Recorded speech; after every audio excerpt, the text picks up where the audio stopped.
Bonjour à tous. Je suis très heureux d'être là avec vous ce matin pour célébrer ensemble l'amour de Dieu au travers de sa parole. Et je vous invite à lire l'un des textes qui nous a été proposé par la Fédération Baptiste pour ce dimanche, sur l'amour. Donc c'est un verset qui se trouve dans Sophonie 3,17. Alors il y avait plusieurs versets possibles et j'ai pris celui-là puisque finalement ça faisait écho à ce que nous avons travaillé ensemble sur les petits prophètes. Sophonie 3,17. L'Éternel, ton Dieu, est au milieu de toi un héros qui sauve. Il fera de toi sa plus grande joie. Il gardera le silence dans son amour. Puis il se réjouira à grands cris à ton sujet. Alors, Noël est presque là. Dans quelques jours, nous célébrons la venue d'un sauveur. Alors, pour ce 4e dimanche de l'Avent, on parle d'amour. Un amour très particulier qui est l'amour de Dieu. Alors comment l'amour de Dieu peut-il être compris au travers de ce texte de Sophonie ? Alors le livre de Sophonie, on l'avait vu ensemble il y a quelques mois, a été écrit entre moins 640 et moins 630, quand le roi Josias vivait. À ce moment-là, le royaume de Juda était là, le temple était debout. Et le peuple, donc c'était avant la victoire de Babylone et avant les déportations. Et donc Sophonie rend attentif le peuple d'Israël sur le fait que régulièrement il fait le choix d'oublier Dieu. Sophonie annonce un jugement à venir qui va se vérifier dans l'histoire avec la déportation à Babylone. Dans le chapitre 3 qui nous intéresse aujourd'hui, Dieu promet d'aimer et d'aider son peuple même quand tout semble difficile. Alors la façon que Dieu a d'aimer, et c'est ce qu'on a vu au travers des prophètes, c'est d'appeler inlassablement son peuple à se repentir et à se tourner vers lui, car il ne veut pas que son peuple fasse le mal ou qu'il oublie qui il est. Il demande à chacun donc de reconnaître ses erreurs et de vouloir changer. Dans le verset 12, Dieu dit qu'il reste avec les personnes qui sont humbles et qui veulent se tourner vers lui. Ça veut dire que Dieu aime quand on admet nos fautes et qu'on demande pardon. Donc Dieu attend que son peuple revienne à lui et qu'il ait un cœur sincère pour se tourner vers lui. C'est ce qu'on avait lu d'ailleurs le premier dimanche de l'Avent quand j'ai prêché sur la repentance. Et juste après ce texte, Dieu promet de rassembler tous ceux qui sont tristes, tous ceux qui sont exclus à cause de leur situation. Il dit qu'il va enlever leur honte et leur souffrance. Il affirme qu'il va rassembler son peuple de partout, qu'il va les honorer, qu'il va leur donner une nouvelle valeur aux yeux des autres peuples. Ce sont les temps messianiques. Donc au travers de ce livre de Sophonie, Dieu promet qu'il reste avec son peuple, qu'il se manifeste même dans la difficulté, même quand on est seul, lorsqu'on est rejeté, lorsqu'on est triste. Pour celui ou celle qui se tourne vers lui, Dieu agit en sa faveur. Voilà pour le contexte de Sophonie. Je vous propose en fait de développer chaque ligne. C'est tout simple, finalement il n'y a que 4 lignes, donc il y aura 4 parties. Voilà. L'Éternel, ton Dieu, est au milieu de toi un héros qui sauve. Alors, on a les enfants avec nous, je pense qu'ils connaissent les héros, les super-héros Marvel. Et donc, Dieu prend cette image de héros pour dire « Il est au milieu de toi un héros qui sauve ». Qu'est-ce que ça veut dire au milieu ? Eh bien, ça veut dire qu'il est là, qu'il est présent dans le quotidien, dans chaque moment de vie. C'est une promesse de Dieu. Je suis là. Tu n'es jamais seul, même dans les périodes difficiles.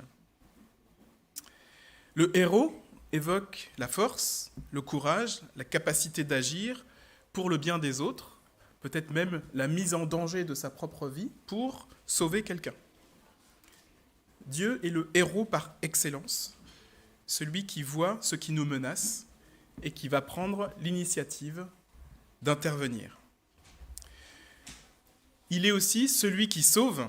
Ce n'est pas un héros qui reste spectateur, ce n'est pas un ancien héros, ce n'est pas un anti-héros, c'est celui qui va se lancer dans la bataille pour arracher son peuple de l'oppression, du mal, de la tristesse. Et ce n'est pas juste une fois, ce n'est pas un salut pour une fois, c'est une délivrance profonde qui va changer le cours de ta vie. C'est une aide au présent, c'est-à-dire qu'elle arrive quand on en a besoin, chaque fois qu'on en a besoin, qui prend en compte le fait qu'on peut avoir des problèmes les uns après les autres, et donc besoin d'un salut à chaque étape de difficulté. Je voudrais prendre une comparaison qui vient de mon travail. Vous savez qu'on a fait beaucoup de progrès en cancérologie. Aujourd'hui, nous avons des difficultés parce que, comme je dis à la direction, les gens ne meurent plus. Donc, pour autant, ils ne sont pas guéris, ce qui veut dire qu'ils peuvent revenir une deuxième fois, une troisième fois, soit pour la récidive du premier cancer, soit pour un deuxième cancer, voire un troisième cancer. Et à chaque étape, on a beaucoup moins de décès que ce que nous avions l'habitude de voir il y a 25 même ou 30 ans. Et donc, dans le secret des consultations de cancérologie, les gens sont forcément tristes. Soit il y a une récidive, soit il y a un deuxième cancer, voire un troisième. Et ils s'en plaignent. Et ils ont raison. Voilà.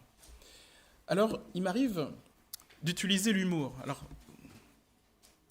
comprenez-moi bien, il ne s'agit pas de me moquer des gens. Mais je vais pouvoir leur dire quelque chose du style « Ah bon, vous avez un deuxième ou un troisième cancer ? Ça veut dire qu'on ne vous a pas tué la première fois. »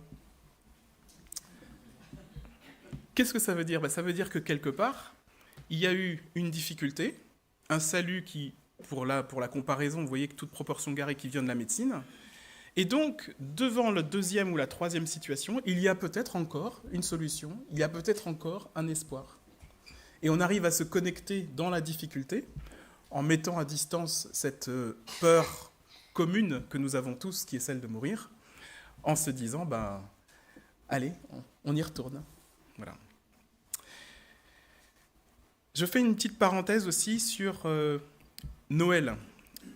Vous savez sans doute que le prénom Jésus veut dire Dieu sauve.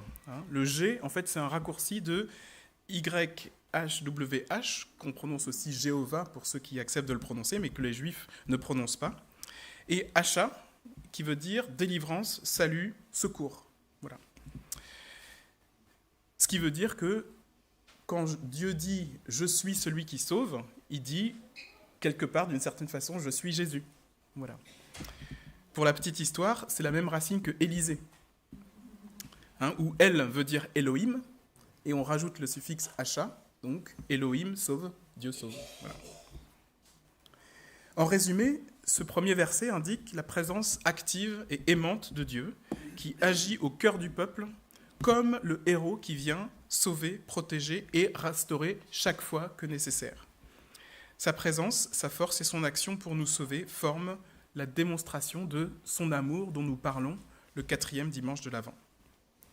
En résumé, pour cette première ligne, Dieu est avec toi, même dans la difficulté. Il fera de toi sa plus grande joie. C'est intriguant ça. Dieu se réjouit de toi. Dieu, il te crée, et après il dit « Je suis heureux parce que tu es là ». Même ma plus grande joie, c'est que tu existes, c'est que tu es là. Le philosophe Spinoza, dans son ouvrage « L'éthique », affirme que l'amour, c'est la joie accompagnée de l'idée d'une cause extérieure. Donc ça, c'est du langage philosophique, je vais le simplifier en disant « L'amour, c'est la joie à propos de l'existence de l'être aimé. J'aime Noémie, je me réjouis de son existence. D'accord ? Dieu t'aime, il se réjouit du fait que tu existes. L'amour de Dieu se manifeste par une joie profonde envers ceux et celles qu'il aime. Il y a un bel exemple dans l'Ancien Testament qui se trouve dans Ésaïe 62, versets 4 et 5. Dieu parle à son peuple et il dit « On ne t'appellera plus abandonné, on ne dira plus à ta terre dévastation, mais on t'appellera mon plaisir éternel. Et on appellera ta terre mariée ou épousée, car l'Éternel prend plaisir en toi, et ta terre aura un mari. Tout comme un jeune homme épouse une jeune fille vierge, tes descendants deviendront pour toi pareils à des époux, et tout comme la fiancée fait la joie de son fiancé, tu feras la joie de ton Dieu. » Donc Dieu t'aime, et donc il est content que tu existes. Il est heureux que tu existes, et même cette joie-là est une joie la plus haute parmi toutes les joies qu'il peut avoir. Tu fais la joie de ton Dieu. Dieu compare cette joie à celle d'un époux pour son épouse. Mon plaisir est en toi, comme la joie du mari pour la fiancée, ainsi Dieu se réjouit à cause de toi. Ce passage montre que Dieu ne regarde pas seulement nos manquements, nos faiblesses, mais qu'il prend plaisir à nous en tant que nous, à notre existence et sans doute aussi à notre relation à lui. Dans le Nouveau Testament, on trouve cette même dynamique de joie qui a été reprise par Jésus dans la parabole de la brebis retrouvée. Donc Luc 15, versets 5 à 7. Luc dit que lorsque le berger retrouve sa brebis perdue, il la porte avec joie sur ses épaules, et cette joie est partagée au ciel lorsqu'un seul revient à Dieu. Il y a plus de joie dans le ciel pour un seul pécheur qui se reprend que pour 99 justes qui n'ont pas besoin de repentance. Donc en somme, il fait de toi sa plus grande joie. Ce n'est pas juste une promesse isolée, mais c'est une réalité biblique. Dieu se réjouit de t'aimer. Il célèbre la relation qu'il a avec toi lorsque tu viens vers lui, et il trouve dans ton existence à chacun une source de bonheur véritable. C'est pas juste une demande d'aide ou de pardon, tu m'appelles si tu as un problème, d'accord ? C'est une joie profonde, vivante, relationnelle. Donc en résumé, tu fais la joie de Dieu. C'est ça l'amour de Dieu. Voilà. Moi je trouve ça assez dingue en fait. Il gardera le silence dans son amour. Alors encore un aspect étonnant de l'amour de Dieu. C'est pas, vous allez voir, c'est un amour original, un amour assez extravagant, qui va se manifester par des gestes concrets et parfois même un peu surprenants. Alors qu'est-ce donc que ce silence dans l'amour ? Il y a plusieurs interprétations possibles du texte, mais chaque interprétation, moi, m'a nourri, donc vous choisirez celle qui vous convient le mieux, puisque finalement, vous avez ce choix-là. Le premier, c'est le silence de la contemplation. Imaginez un père ou une mère qui veille sur un bébé endormi, de préférence dans les bras. Voilà. Qu'est-ce qu'il y a à dire de plus ? C'est beau. Imaginez des fiancés qui sont dans la présence l'un de l'autre. Ils se contemplent. Ils n'ont pas besoin de se dire énormément de choses, même si, bien sûr, ils vont parler. C'est pas un vide, c'est pas un silence d'indifférence, c'est un silence de plénitude. Dieu nous regarde comme si chacun de nous est un trésor. C'est ça le silence de la contemplation. Dieu est comblé par ta présence. Il s'arrête de parler pour simplement savourer le bonheur d'être avec toi. Première possibilité. L'autre, c'est un silence qui pardonne. Et dans le contexte de Sophonie, c'est probablement celui-là qui semble le plus pertinent, puisqu'il dit il va y avoir un jugement par rapport au fait que vous ne m'avez pas suivi et je vous restaurerai, etc. Donc, on peut le comprendre pour se dire c'est plus le sujet, les fautes. C'est plus le sujet, les péchés. On pourrait s'attendre à ce qu'il fasse des reproches. Là, t'as pas fait ça. Ici, c'était pas comme ça. Ça, c'est pas bien. Non, c'est une présence dans laquelle on ne parle plus de ce reproche.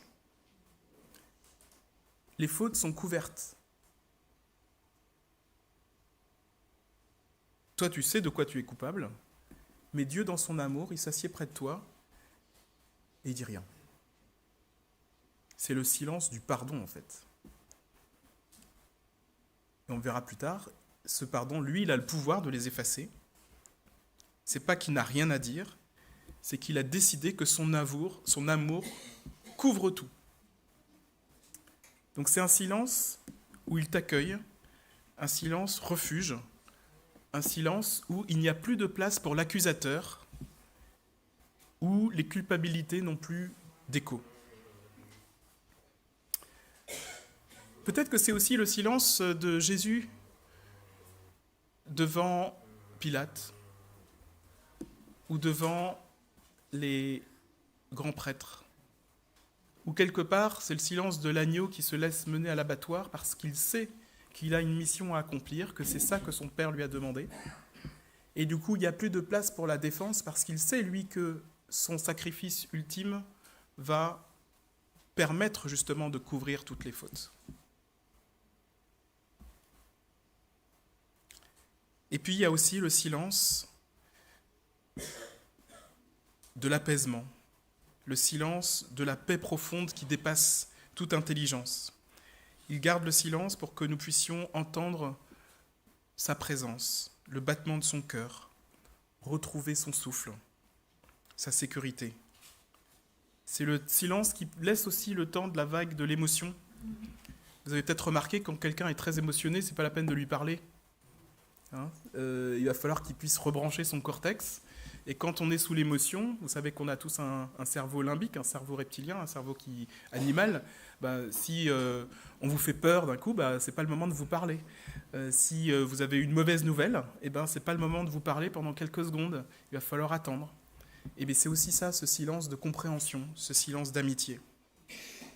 Les amis de Job, je ne sais pas si par rapport au cataclysme qui lui est arrivé, ils se taisent pendant 7 jours. Bon, après, ils disent des bêtises, mais quand même, ce sont les amis de Job, et ils se taisent.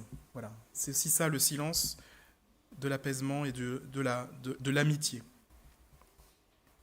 Dans son livre Consolation, Anne-Dauphine Julien parle aussi du fait que parfois, quand un proche perd un enfant, c'est très difficile, cette situation-là, c'est très douloureux, et comment est-ce qu'on peut consoler ? Et elle, qui a perdu plusieurs enfants, elle dit quelque chose qui, moi, m'a beaucoup parlé en tant que médecin, c'est tu peux aussi dire que tu ne sais pas quoi dire. Voilà.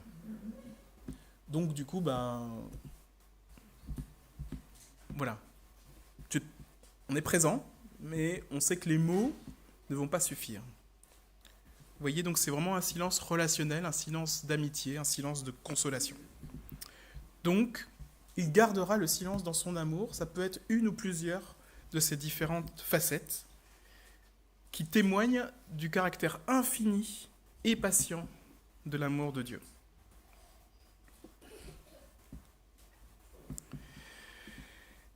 Puis, il se réjouira à grands cris à ton sujet.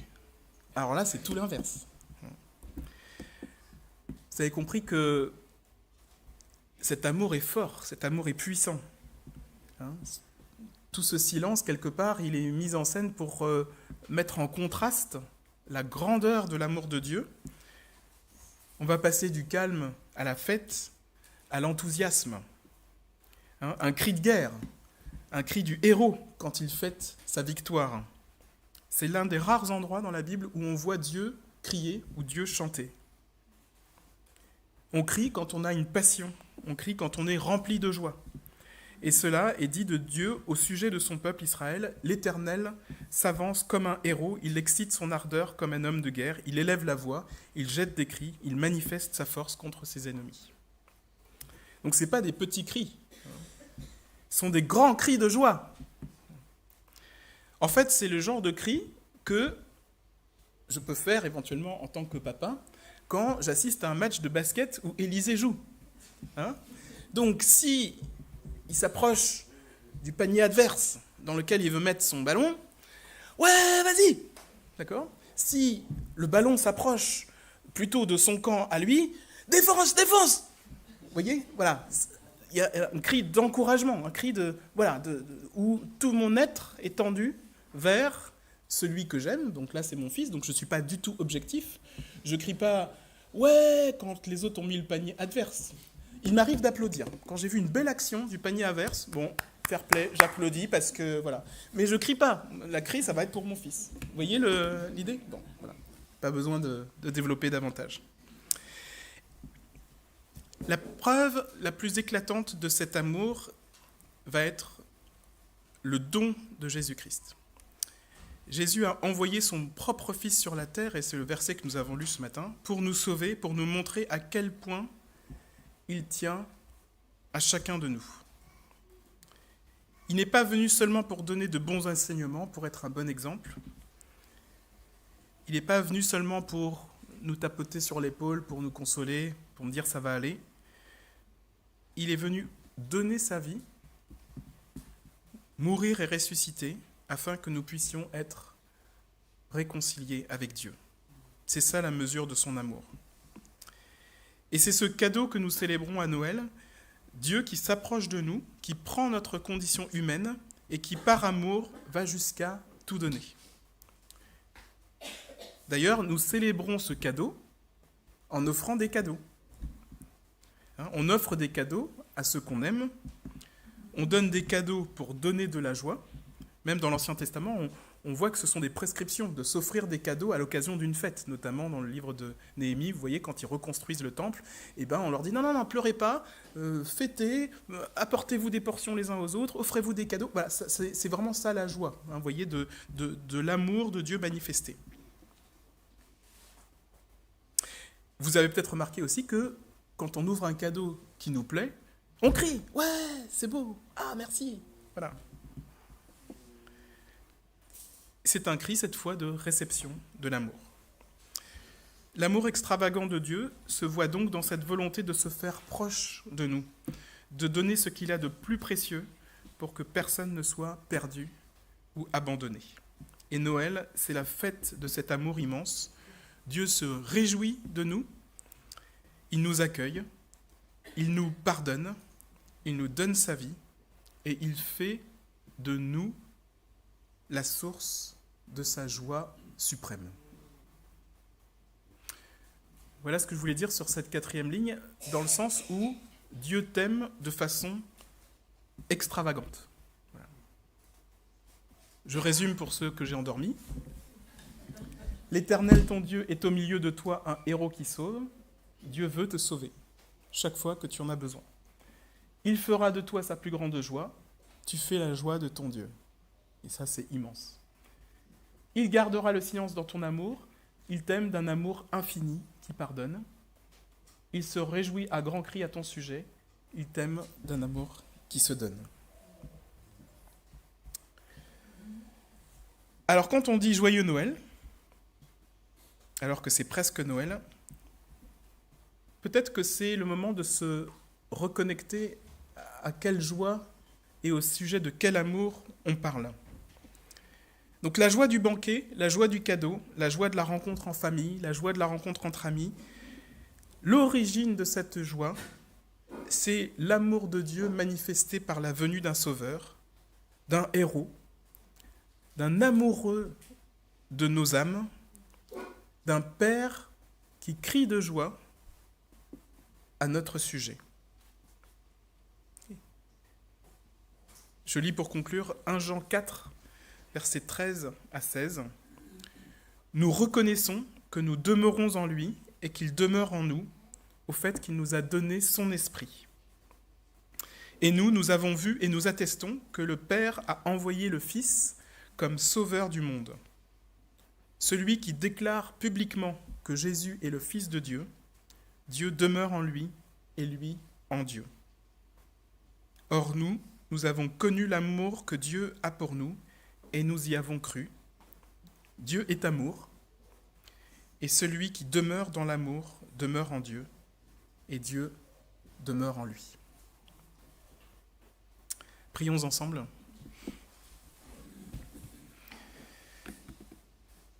Seigneur, c'est incroyable de se dire que non seulement tu nous as créés, mais que tu te réjouis de l'existence de chacun d'entre nous.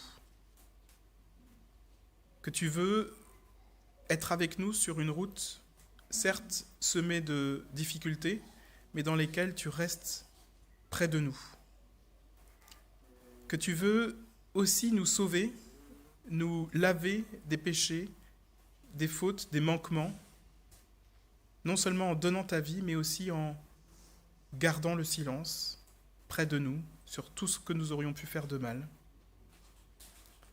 Que non seulement ça, mais tu veux être en relation avec nous d'une façon joyeuse, d'une façon enthousiaste, d'une façon extravagante. Seigneur, merci pour cet amour infini.